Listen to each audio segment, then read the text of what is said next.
Hello, I'm Marcus V. Calvert, and welcome to Tales Unlimited. Today's Batchery prompt is, what if Roswell wasn't about UFOs, but a crashed time ship? Hmm. Okay. There's a time ship Odysseus that it's like one of the first time ships that was sent off to basically monitor the past. It was sent on a routine run through the U.S.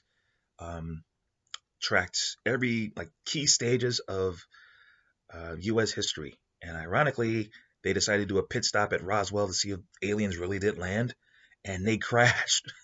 So they're the mystery, and the government created the UFO story to cover it up. Oh, crap. So now they have to send the time ship Delaware with a crew of commandos to go in and get the Odysseus, um, rescue the crew if any survived, destroy the ship. Now there were crew survivors. They were tortured. I mean, they were tortured hard. Um, they talked. They talked and talked and talked. And the ship itself will never fly again, but the temporal lens, unfortunately, is intact. That's not good. They managed to launch the Delaware just before the U.S.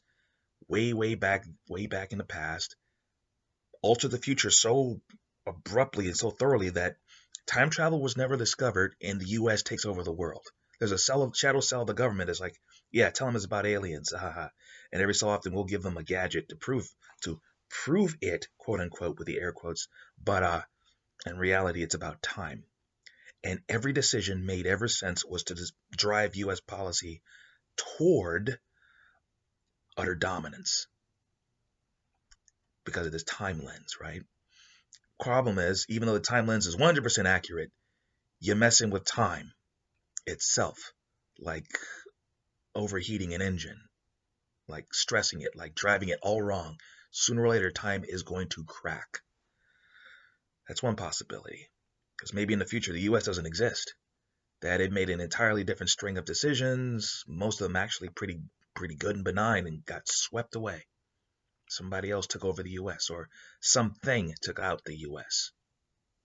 Maybe we lost the Cold War, for example, and it turned to a heated war, and the Russians just blew us to bits.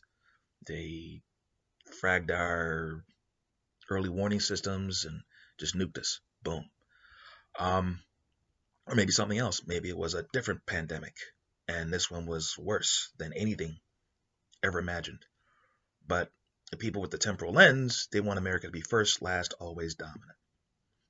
That's one way to do it. Another way, top of my head, um, a temporal Swiss Family Robinson.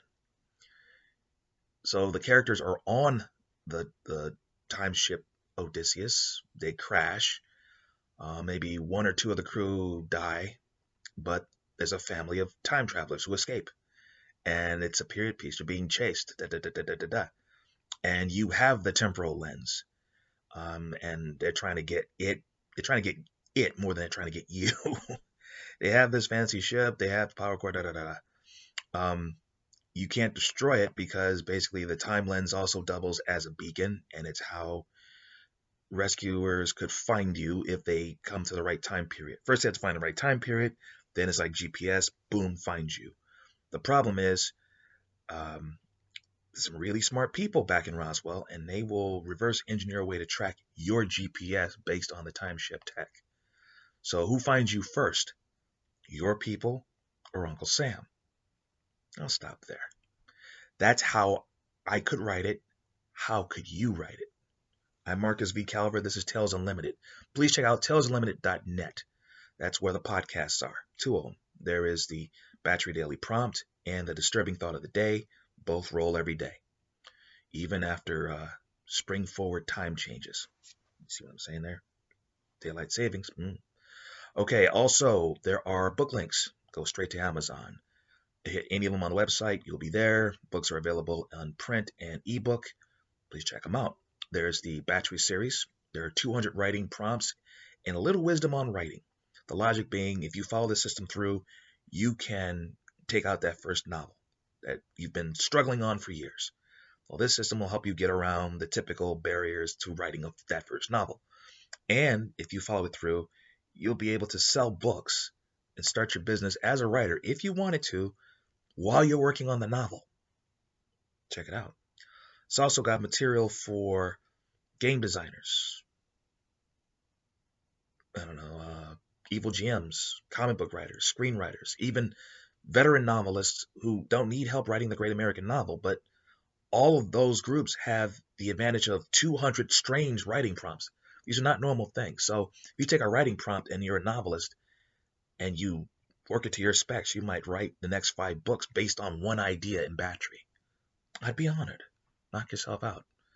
And then there are the anthologies, 2 sets. There's the Unheroic series, which is about unlikely heroes saving the day. Something like, ooh, all right, Inalienable Rights. Let's say you're a Republican senator, and I'm not picking on any one party, but you're a Republican senator, a moderate, war hero. You're running for president, you're doing well, and then you're having an interview on 60 Minutes, and the priest who baptizes you splashes you with holy water, and it turns out that you have cloven hooves, wings, the whole shebang when splashed with holy water. But here's the thing. You're born in the U.S., your mother's American, your father, not so much. Do you still have the constitutional right to run for president? I mean, all you have to be is over 35 and born in the U.S., right? Unlikely hero saving the day. Or a book of schemes, all types of schemes, strange schemes, crazy schemes, something like, all right, you are a hit woman from south of the border sent to kill somebody. It's a favor.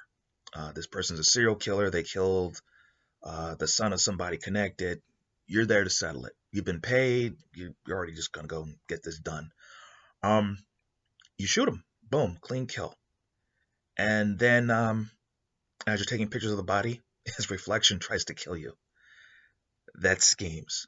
Schemes is all types of schemes. The book of schemes is about crazy schemes, strange schemes, and impossible to believe schemes. It's all over the place. But both of them are new school Twilight Zone, 25 stories to a book. I highly recommend. And then there is I Villain. Think Sin City with superpowers. It's about this guy named Benjamin Clyde, gentleman fixer, dude in a suit. When he wiped out the heroes last year, he helped. He is a villain, a bad guy.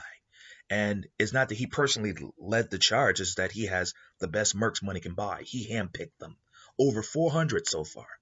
And a lot of them have superpowers. So if you want to have someone killed, if you want to start a war, he's your guy. And then one night, a deal goes bad and he's forced to fire all of his guys, all of his gals, destroy his business, and give up all of his billions. Why? In order to walk out of this room alive, that's why. Oh, one last condition.